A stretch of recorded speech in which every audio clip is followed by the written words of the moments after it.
They go by many different names and are known throughout various ancient cultures throughout time.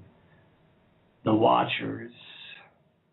Some refer to them as the original source of the beings that we call the Nephilim. In Spanish, you hear them referred to as Los Vigilantes. You hear many in the New Age community refer to them as the Elohim. The Annunaki amongst the ancient Sumerians, the Igigi.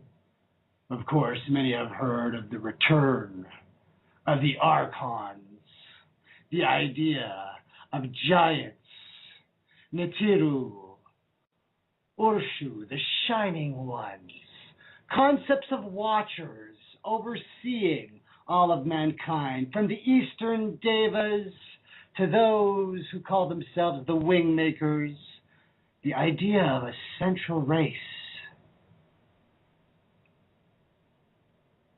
falling angels, watchers overseeing humanity, influencing them, manipulating them, pushing them into divergent paths than their true highest calling, overlords and overseers. The idea of watchers. What are your strange experiences, times and places, things that have happened to you, times when you have been diverted from your path, times when something strange has knocked you back on track?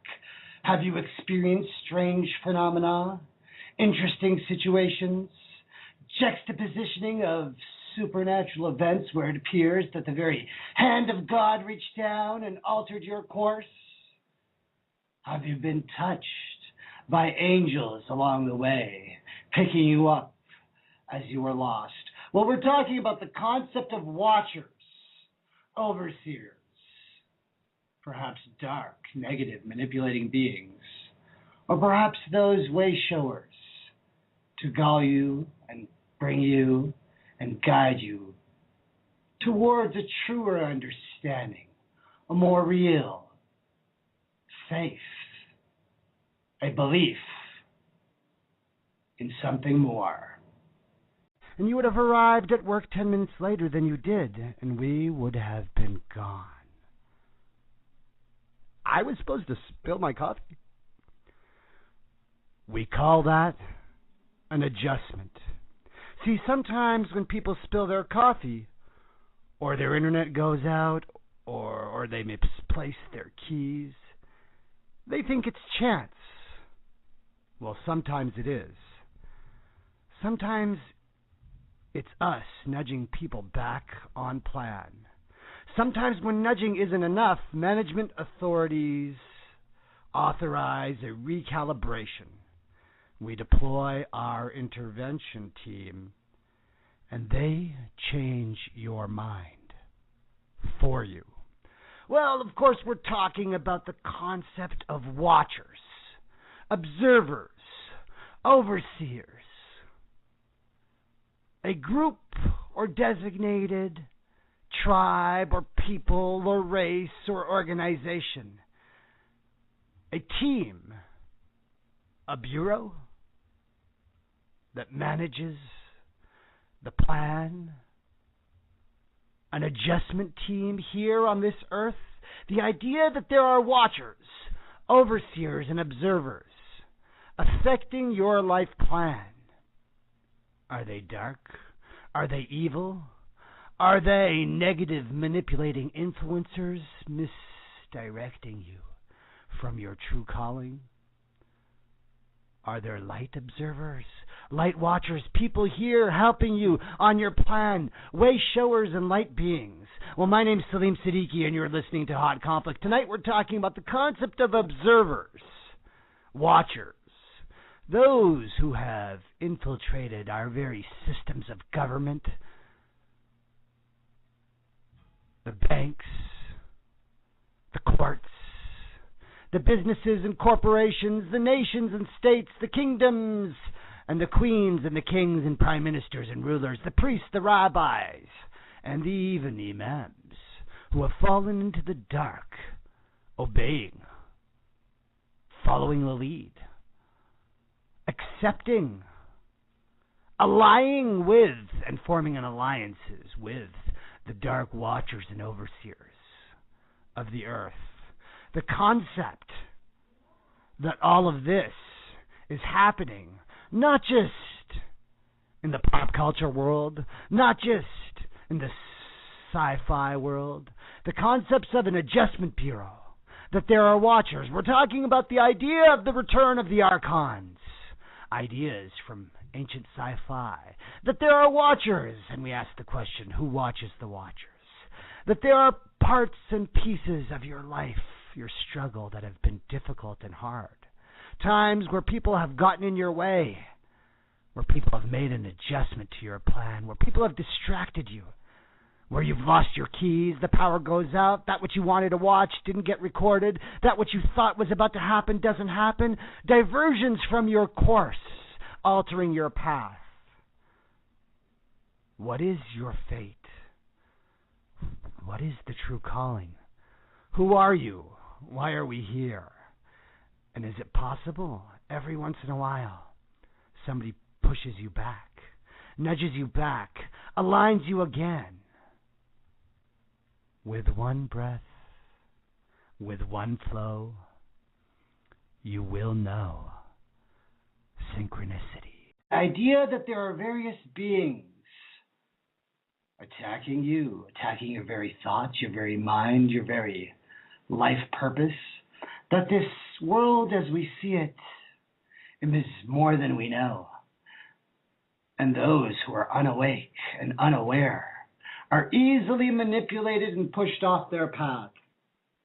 You see, the idea of being awake does not mean that you're pure, or that you're holy, or that you're above others. It means that you're aware that you've made mistakes.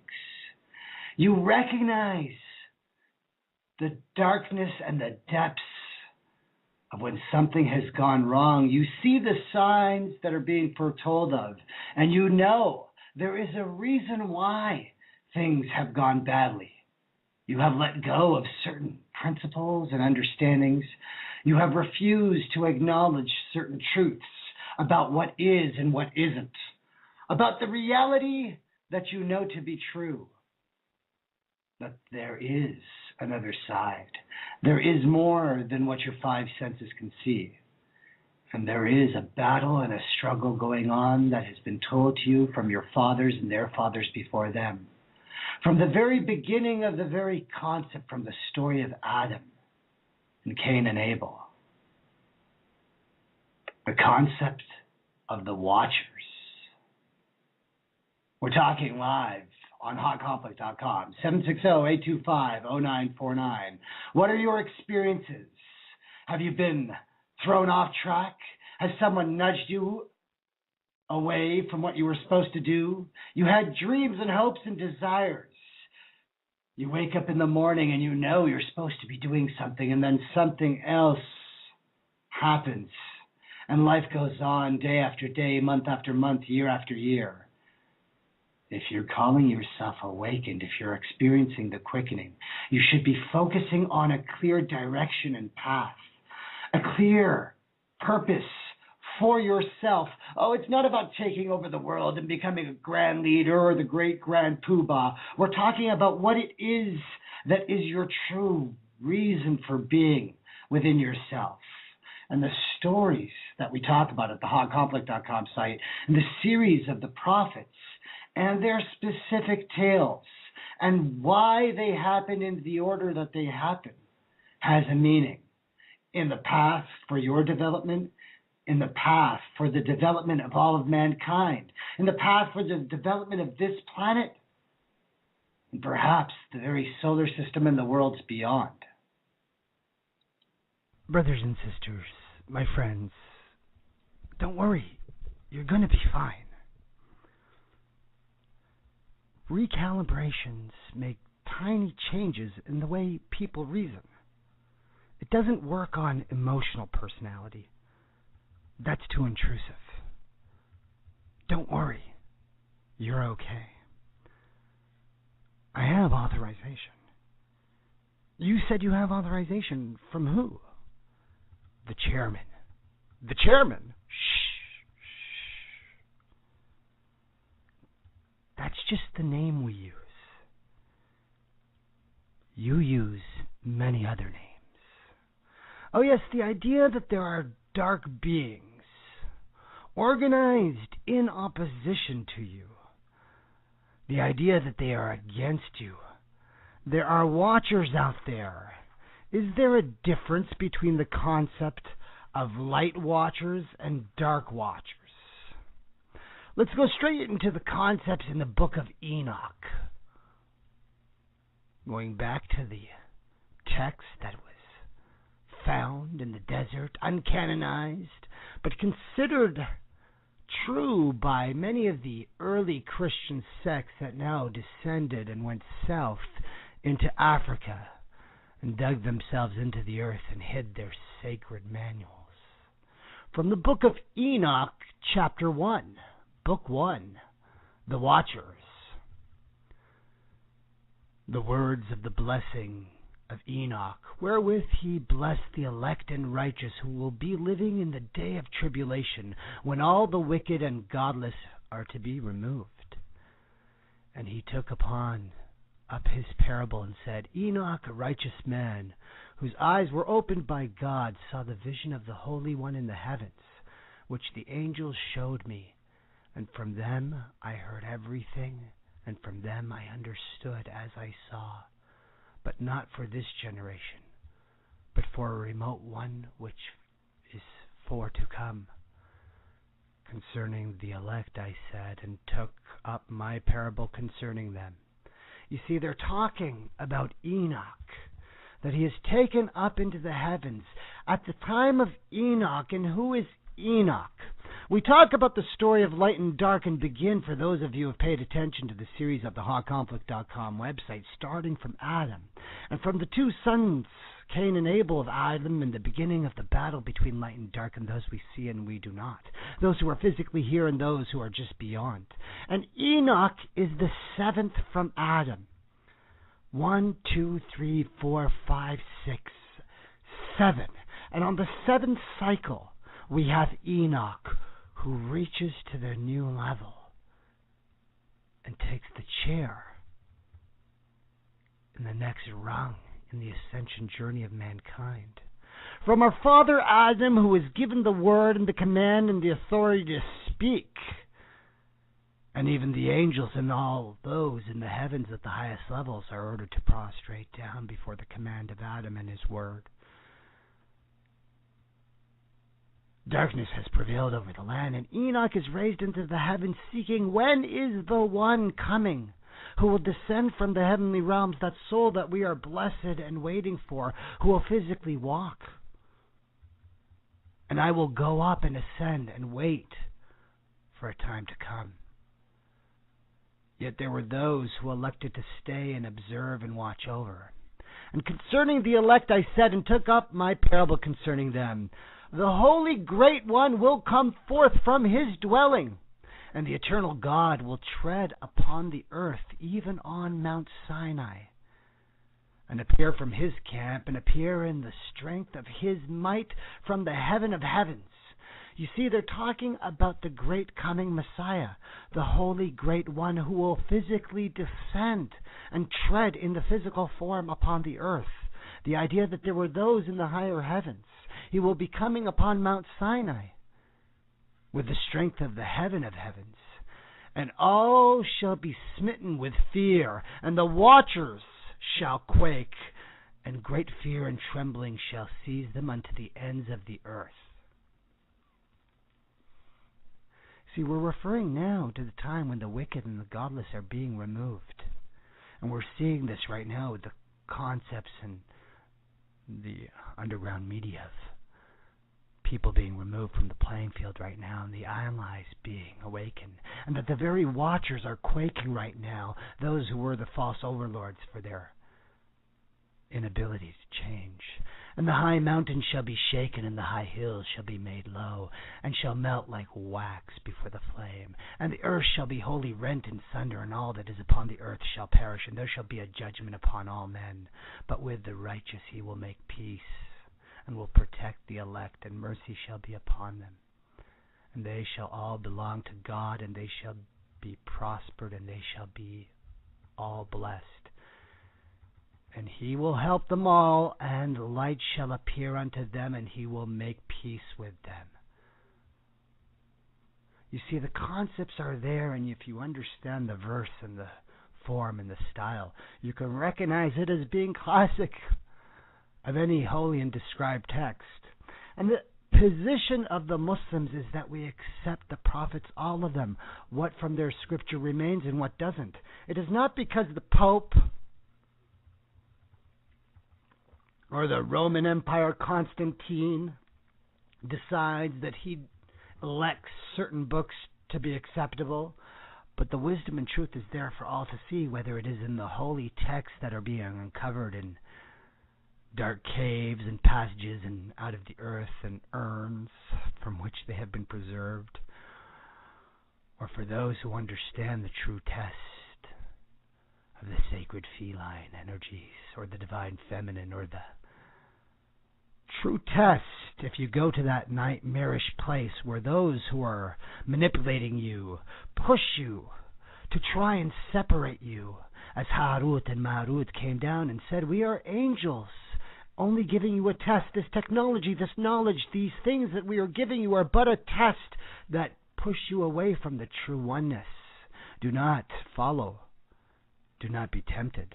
They taught man that which would separate Mar'i wa Zawji, the divine masculine and divine feminine, to push you in a state where you question the very contracts that you have made on the earthly realm in marriage, or to make you fear that you're not worthy enough to be married, or that now isn't the time, the fear of the lack or the paranoia that stops you from taking the actions.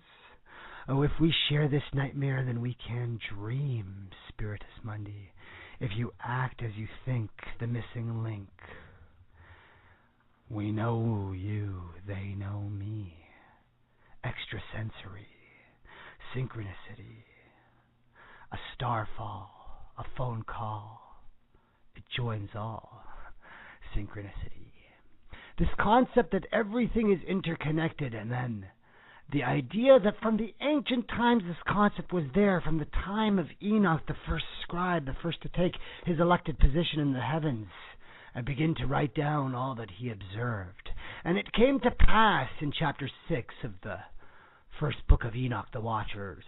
It came to pass when the children of man had multiplied, that in those days were born unto them beautiful and comely daughters. And the angels, the children of the heavens, saw and lusted after them, and said to one another, Come, let us choose us wives from among the children of men, and begat us children. And Samjaza, who was their leader, said unto them, I fear ye will not indeed agree to do this deed, and I alone shall have to pay the penalty of a great sin. And they all answered him and said, Let us all swear an oath, and all bind ourselves by mutual imprecations, not to abandon this plan, but to do this thing. Then swear they all together, and bound themselves by mutual imprecations upon it. And they were in all 200 who descended in the days of Jared on the summit of Mount Hermon. And they call it Mount Hermon because they had sworn and bound themselves by mutual imprecations upon it. And there are the names of their leaders and their chiefs who descended down. And all the others together with them took unto themselves wives, and each chose for himself one, and they began to go into them and to defile them with them. And they taught them charms and enchantments, and the cutting of roots, and made them acquainted with plants. And they became pregnant, and they bare great giants whose height was 3,000 eels, who consumed all the acquisitions of men. And when men could no longer sustain them, the giants turned against them and devoured mankind. And they began to sin against birds and beasts and reptiles and fish, and to devour one another's flesh and drink the blood. Then the earth laid accusation against the lawless ones.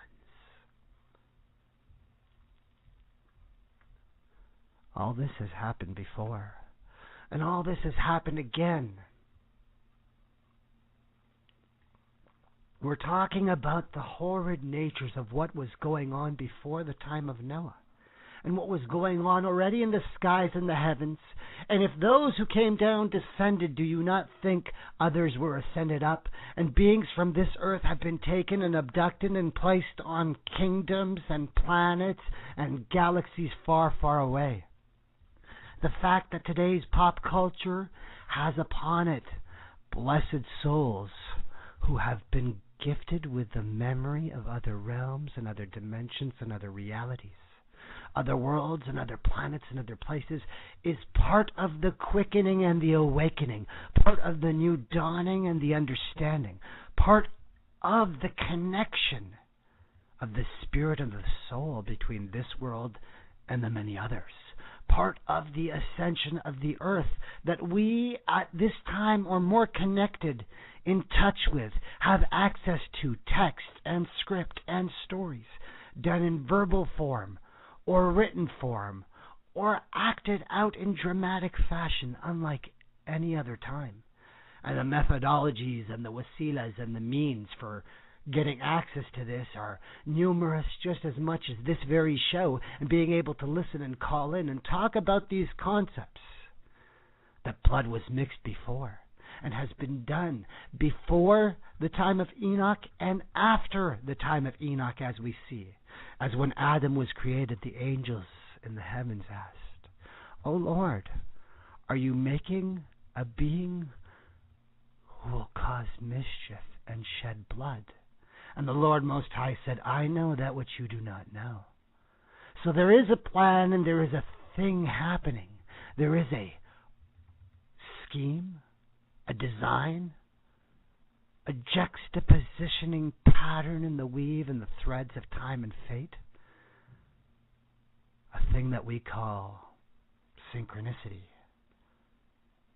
A connecting principle linked to the invisible, almost imperceptible, something inexpressible, science insusceptible, logic so inflexible, casually connectable. Yet nothing is invincible. This connection between all of us that we have, this awareness that is happening, and the fact that there are those who are seeing in the pop culture the concepts of being in touch with the other side and speaking with the dead and being aware of senses and vibration, whether it's the animals or the plants or the birds and the bees or even the other realms and other planets, depicted by great masters and by the art of storytelling and the mass media Hollywood industrial complex, but now with the concepts of independence and marketing, spreading, and the allowance of people to express themselves in any way and join together online, go to places like Facebook and Hot Conflict and YouTube and various other portals where people interconnect. We see a change in the pattern. But that doesn't mean that the dark aren't out there. And that doesn't mean that the watchers aren't there. And it isn't what those who are true warriors of light, who have always been saying from the east to the south and the north and now in the west, we do not worship or submit to or bow down to false gods or false overlords or any of the beings that are created. Your Lord Most High is the Creator, high above all that He has created. And understanding these verses and what people came to understand, whether it was enchantments and charms, or the knowledge of roots and herbs and medicines, or the knowledge of the spreading of the blood in the tribes, and the various wars and catastrophes, and false gods and chaos that then pursued. We are those who believe in the one true God. Where I stumbled upon a cache within which were urns, within which I found some ancient texts and scrolls. Well, of course, this is the testimony of a Bedouin farmer in 1945 when the Nag Hammadi texts were discovered. Now, the Nag Hammadi texts are a collection of about 13 ancient codexes with various scrolls and texts of earlier gospels that did not get canonized after the Council of Nicaea. Now, you see, many people have heard of the secret book of John, dealing with the Apocrypha, or the Gospel of Thomas. There's also Gospel of Mary. But one of the interesting things found in the Gnostic texts is a reference to the archons. A similar concept, that there are these overseers who are involved in influencing mankind, and even involved in the original creation of Adam, or having to do with Adam and Eve being placed on a garden named Eden here. Now, it's strange when we talk about some of these concepts, whereas in Islam we believe very clearly that Adam, the Prophet Adam, peace be upon him, was created by the hand of Allah. He is not a hybrid mutation or some strange alien creation. And so this is one of the areas where those who talk about the overlords or the overseers or the watchers get into some strange concepts. The idea that there were beings out there from a different realm on account of the reality of the authorities, inspired by the spirit of the Father of Truth, the great apostle, referring to the authorities of the darkness, told us that our contest is not against flesh and blood, rather the authorities of the universe and the spirits of wickedness. I have sent this to you because you inquire about the reality of the authorities. Their chief is blind. Yes, this concept that there are watchers and overseers, and that they are usually depicted as being blind or one-eyed. The idea in the lore of the one-eyed leader, the one-eyed bandit, the one-eyed thief, the one-eyed pirate, the one-eyed false liar.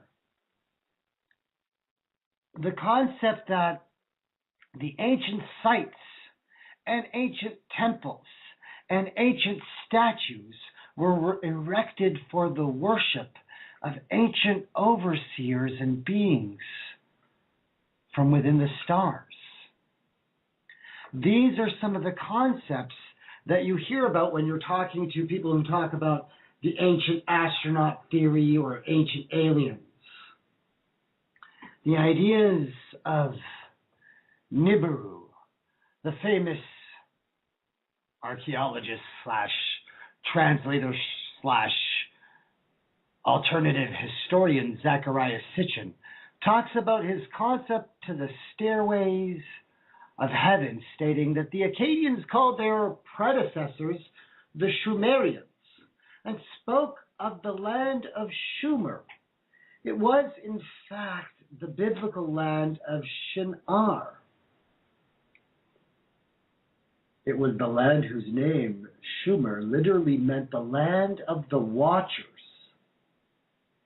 It was indeed the Egyptian Ta-Neter, land of the watchers, the land from which gods had come to Egypt. So Sumeria could mean land of the watchers, and it's from this land that the Elohim, or the shining ones, or the governing watchers also came. Throughout Mesopotamia, from the earliest times of Sumer and Akkad, all lands were owned by gods, and men were their slaves. Of course, this is known from the cuneiform and from the text. Each city-state had a principal god, and the king was described in the very earliest written documents that he had all those tenants as farmers for the god. You see, this concept is there that beings from other realms intermixed with the sons and daughters of Adam and left a false hierarchy, a false structure, a false organization, causing people of various societies to have all kinds of names, whether it be the Archons, or the Egregori, the Neteru, the Urshu, the Devas. We talk about these concepts, and then in the biblical concept, the idea that the world, even after the time of Noah and the great cleansing that led to the end of all this and more, at least upon the surface realms as was understood, then slowly and slowly the return of these same ancient concepts again began to organize, some being divinely prescribed and organized for reasons. The idea that sacred sites and temples were born in alignment with stars and constellations.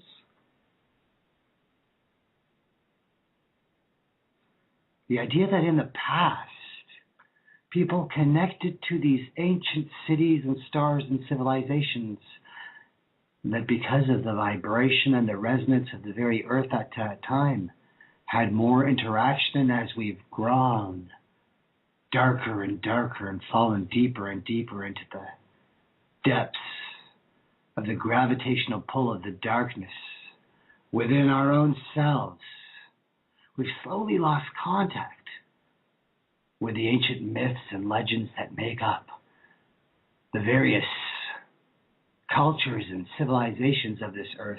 And now we see an awakening so that the ideas of lost texts kept by some of the African, Eritrean, Tawahidu Christians, or what we would call Unitarian Christians, that sought refuge from the burgeoning Roman Empire as it sought out destruction and to wipe out all sects that didn't agree with the Holy Roman rule.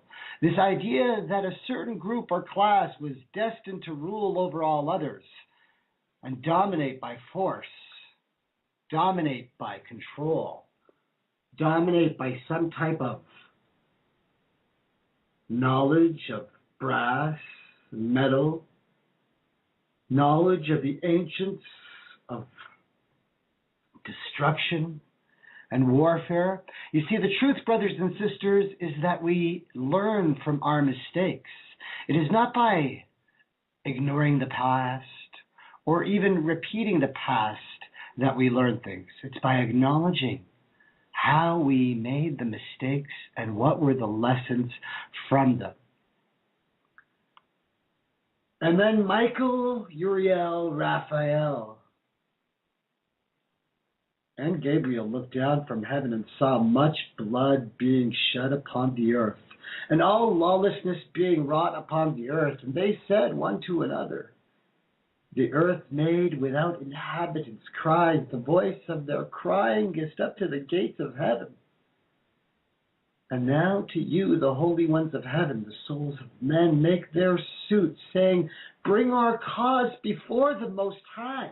And they said to the Lord of the ages, Lord of lords, God of God, King of kings, and God of the ages, the throne of thy glory standeth unto all the generations of ages, and thy name holy and glorious and blessed unto all the ages.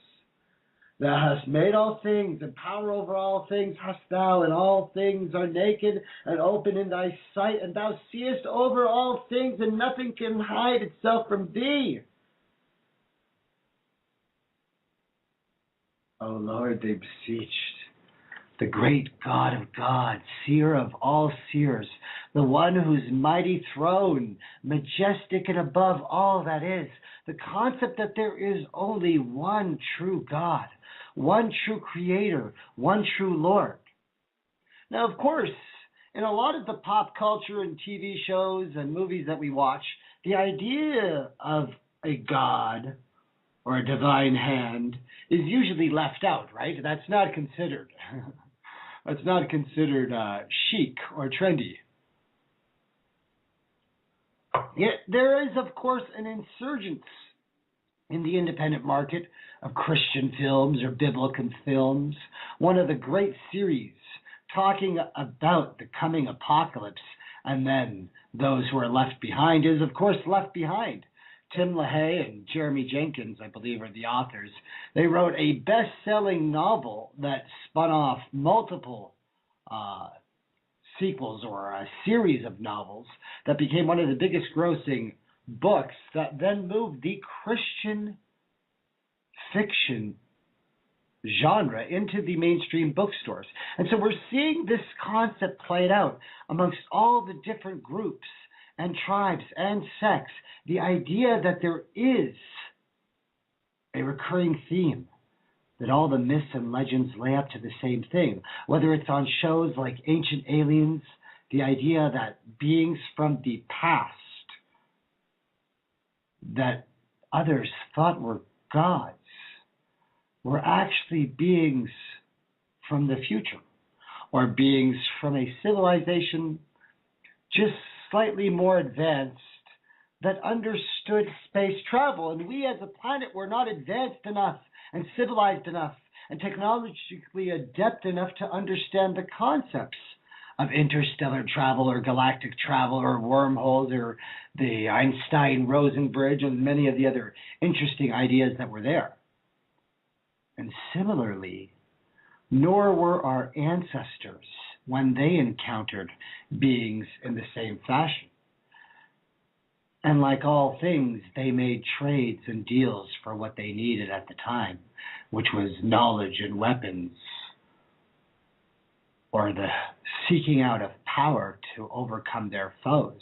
They sought means to acquire position and status in the worldly realms. They sought an interaction that was not truly for the benefit of all. And the beings who encountered them, whether intentionally or unintentionally, whether for their own whims and desires as other beings who appear in the flesh, are acting out for their own reasons. The idea that there are watchers over you, acting out to manipulate you and influence you, is nothing new. It's something I talk about in depth in many of the series on the hotconflict.com website, and talking about how the concept of the chairman, the idea that Satan or Lucifer holds court amongst those overseers of the dark. You see, we often think of the dark in the little cartoony way where there's a dark little red demon guy sitting on your left shoulder whispering things to you like eat more ice cream or say something mean to the funny looking person, or the stupid stuff that goes through our mind. But in reality, the dark is perhaps way more subtle. So subtle, in fact, that you hardly would even notice them if you weren't paying attention. So discerning are they in their activity that they seek to not even be believed in. The idea that Satan, his biggest ploy, his biggest con, is to make the world believe that he doesn't even exist, while in truth, in reality, he holds court with the highest levels of his watchers and overseers, asking them who has done what in the chessboard of placements. Some have caused somebody to steal. Good work. Some have caused somebody to kill. Even better. But that's not the peak. That's not the prize. There Satan sits on his throne, on his chair like a judge holding court over his flock, trying to imitate the majestic nature of your Lord in his arrogant fashion, waiting until somebody brings up the truth. Between one of the sons and daughters of Adam, I have caused division and enmity. Between a husband and wife, two who are joined, a man and a woman, I have caused division, causing them to separate or break up. Yes, the evil one laughs and cheers. This is what I've been waiting for, he says. This is what he cheers for. The highest goal, the separating of man and woman, the separating of the divine consciousness, of the divine masculine and feminine, the idea of the oneness of the very nature of your soul. It is why upon the sunnah of the messenger Muhammad, it is said that those who understood the way of the prophet, if you have only one day to live, what is it that you do in your final hours? You get married. The idea that the man and woman complete each other in a spiritual nature, that to pass on from this realm to the next, you perform that bond, that unification. And it's why oftentimes in stories and lore, the idea that adventures and dramas and epic sagas are always mixed with romance. And the idea that romance somehow can alter your reality, and sometimes with nothing but a kiss. The affecting of the pattern of your soul to the very idea of who you're supposed to love and interact with. The concepts that your soul and your vibration is supposed to merge or mix with different individuals and beings, and the dark goes out of their way to make sure that you aren't on the path. Oh Lord, the Dark One said, Lucifer, on the very first day, grant me respite till the end, and I will hunt them and attack them from the front and from their sides and from their back on the path, to divert them from their true way, to divert them from their true path, to divert them from what is going to happen. And if you want to get past that, you have to overcome the dark. You have to push down that animal instinct with you. You have to overcome your fears and paranoia. You have to take it in through your heart and let it go. With one breath, with one flow, you will know. Yes, we're talking about Cain and Abel. We see the conflict arises, and one brother kills another. And with that, we see the first time that Satan comes to Adam and Eve since they're being cast down. And he says to Eve, your son is dead. You see, the plan has been shattered, and the dream is now lost, and death, the chapter of death, has now come into existence. Since that time till now, dark ones and overseers have been plotting and manipulating the sons and daughters of Adam on this earth.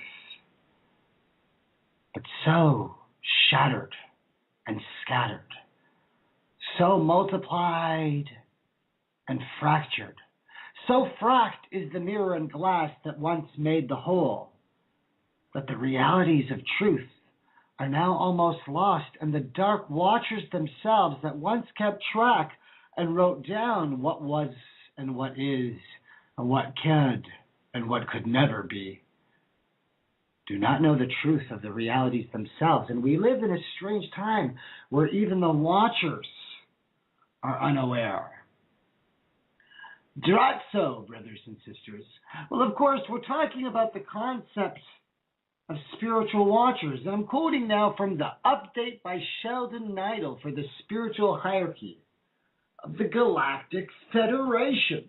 Now, we talk about this concept that there are beings and hierarchies, both of dark and of light. Now, since the time of the ascension of Jesus Christ, the Messiah, we've known that there's at least one of our guys up there, right? Not to be so blunt, but Jesus Christ, the Messiah, ascends into the heavens. That's one. Those of us who are Muslims, we know of the ascension of the Prophet, having him go all the way up to the seventh heaven and come back and return, and informing us specifically of the messengers and the fact that the angels, following their command, engage in a structure or hierarchy within the higher realms. That there is an actual spiritual hierarchy? Well, let's imagine that there are worlds and beings, like we've said, since the time of before Noah, that have been transferred and placed on many other realms, and to them have come angels and messengers, just like all nations and tribes. And for them they have had myths and legends, and perhaps an ancient story of a planet called Earth, where something special is going to occur. So the idea that these civilizations and groups would organize themselves and form into some kind of unified organization, some form of grouping, a confederation, a united federation of planets. Of course, Sheldon Neidl is not channeling. He speaks on behalf of the Galactic Federation. In this most recent channeling, they say, Drazzo, we return. Your world is being held in a sacred limbo, awaiting the magic touch that only heaven can provide. Heaven decreed a short delay in order to afford humanity an integration period into these very new energies. Long ago, when the Annunaki wished to rule over you, a special agreement was put forth which stipulated that the period of dark rule would only be allowed for around 13 millennia. This time has come and is well and truly gone. The collapse of the many timelines into one was the final verification for the dark's earthly minions that the moment for transformation has arrived. Now there is a brief transition during which the dark soldiers are to surrender and let the new epoch commence. The dark, as ever, has arrogantly refused this offer, and so, under heaven's strict command, we have removed a number of these recalcitrants and placed them under the supervision of a group of Agarthan and Federation personnel. This group now has a considerable number of these individuals in safekeeping, and these numbers will no doubt continue to grow until this issue is fully resolved. Now the concept is there, that there are those in heaven overseeing this process of ascension of mankind. And specifically the mention of the Annunaki, those who in the ancient texts or the Sumerian tablets were said to have come and created the false pattern of rulership that's been in existence through the current kings and queens and prime ministers and presidents, and yes, even the popes and priests and rabbis and imams or leaders of the Muslim countries who have been up till now maintaining false rules and false dictatorships. Yet an awakening is happening. And the dark is beginning to surrender, and those who have refused the offer are being rounded up and being held. But that the idea is being confirmed here, that this was something that was agreed upon by those in the higher realms, that they would not interfere and they would hold off making open change and interacting with the sons and daughters of Adam here for a period of 13 millennia that has now come to an end. And that the collapse of the many timelines into one is now the final verification. And we hear this in the disclosure community oftentimes, that those in the East talk about the concept of those in the secret covert operative groups in the West getting involved in secret missions to go into the past, send observers, men in black. The idea is like you see in Fringe of men dressed in black, bald-headed observers. Black suits, black frocks, black hats. The observers traveling in time and space, the watchers over the watchers. Alternating and alterating parts of the grand plan, manipulating beings. Well, of course, some people call the dark overlords and dark beings the Watchers. They call these Watchers ascended masters. The idea that masters who have ascended are the same as dark walkers is a sign from those who don't understand the difference. It's like when dealing with people who don't understand the difference between angels and jinns, or false gods and false rulers. They oftentimes, because of their own lack of education or spiritual development, cannot tell the difference. So here in this same channeling, Sheldon Neidl brings a section from the Ascended Masters. Blessings. We are your Ascended Masters. We come on this day to inform you that a grand miracle is ready to appear on your world. Centuries ago, Count Saint Germain established a special world trust that was matched in the East by Kuan Yin. These two treasuries are now to pay out a vast fortune that will bring prosperity to the earth plane. We rejoice in all that heaven has decreed and set forth for humanity. The new prosperity is to transform your realm and bring you to the brink of a great shift in consciousness. Our blessed task is to lead you to full consciousness. With the wise assistance of our Agarthan space families, together we are to reunite the two now separate worlds of Gaia into one. In this sacred unity, you are to find the means to rise up out of your amnesia and discover your divine inner truths. These truths will change your current beliefs and set the stage for your new galactic society. We're talking about the concepts of disclosure and the awakening, the changes in technology, the fact that those who were the false overlords and false watchers that used to oversee our world are no longer in control, are no longer in power, are no longer in alliance with those who are dark on the surface realm.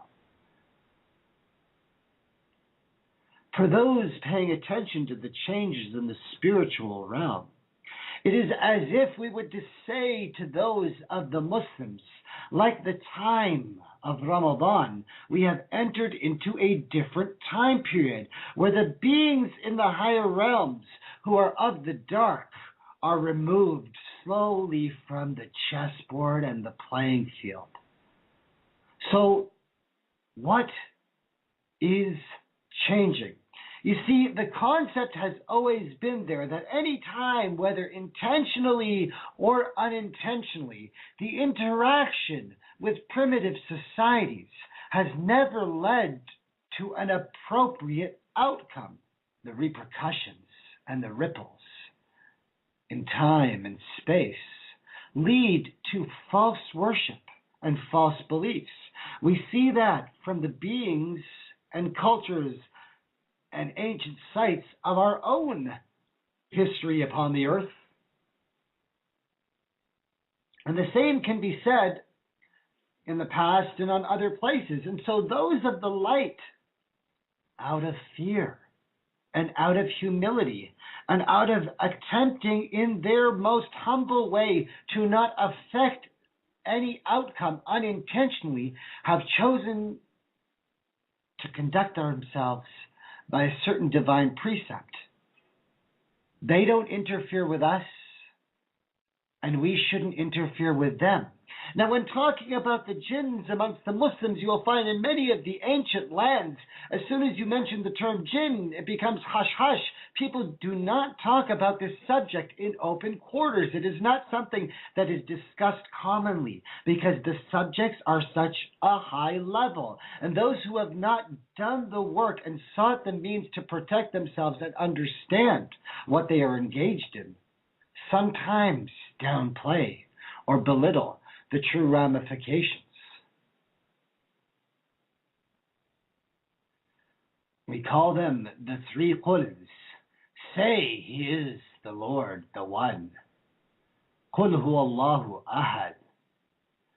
A chapter from the Quran, a declaration. Qul a'udhu bi rabbil falaq. Say, I declare by the Lord of the new dawn. Another chapter in the Quran, a short surah. قُلْ أَعُوذُ بِرَبِّ النَّاسِ. Say, I declare by the Lord who created mankind. These 3 short surahs or chapters are recited in verse in the Arabic form, as was recommended by the Messenger Muhammad, peace and blessings be upon him, before you go to sleep, to recite, cupping your hands together or drawing your palms together in front of you, and to recite these words, and with the power of intent and the spirit of the soul, to blow or spit, not with spittle, but with air into your palms, 3 times, and then cover your body to protect your physical container, while your soul ascends to the heavens when you sleep, to protect yourself from those of the dark. And so the light and the dark have always been opposing sides. Those from higher civilizations or higher dimensions have sought especially not to interact with mankind, because the normal interactions resulted in abhorrent, monstrous consequences. It is only when a noble messenger is chosen by Allah, the Creator, and sent with divine words through an angel or with book or scripture, that an outcome results in a noble way. It is not just faith or belief, but faith and belief upon following the methodology of those who are of the light and those that followed them, understanding the how and the why, understanding the reasons why you've gone through the foibles and struggles that you've had, understanding the ups and downs when you've stepped just beyond the rules and the regulations. We don't make up the rhyme and reason on our own. Of course, life is a journey and a struggle and a discovery. But we use the Quran, the verses, the stories, the elucidation of the divine meaning, and the example of the messenger, the hadith or the sunnah, the actual text and the meaning of his conduct and activity during his lifetime as an example for us. And we see that these apply not just at their time, but at our time. And if you look for the rulings and the signs and the symbols, then you see them repeated out in the patterns of your life. And if it applied to them at their time, and those who followed it properly and those who came after them, all the way till our time, that it applies in our future, and it applies to those stories and myths of those that we do not understand and comprehend yet, and applies to the fiction and pop culture that we see even in our modern day and age. That the truth of Islam is not something alien to all these other things, but that the Quran and the Sunnah and the guidance of Islam is something that elucidates all these other communities. It is something that by taking to them, they would understand the deepness of who they are. We are not trying to hide ourselves or deny ourselves, but to fully acknowledge the reality of the time that we are in, to take the current situation and make it real for yourself, to take the times where you try to do something. You know, we had a brother call in a few weeks ago talking about the struggle he went through to try and get through the message to people in the Catholic Church or the Roman Empire. And so we talked about how crazy it feels and how lost you feel and how sad you feel when something doesn't go your way, when things are totally wrong. But everybody listening to you is just hearing you cry and feel sad, and they're thinking, boo-hoo, what's wrong with you? You're crazy, right? Sometimes you got to just let it go. But those of you who are awakening, and those of you who are experiencing, and those of you who understand that if you are conducting action with pure intention and doing it for the right reason, removing yourself, that the intensity of your feeling, whether it is positive or negative, is a reflection of your own vibration.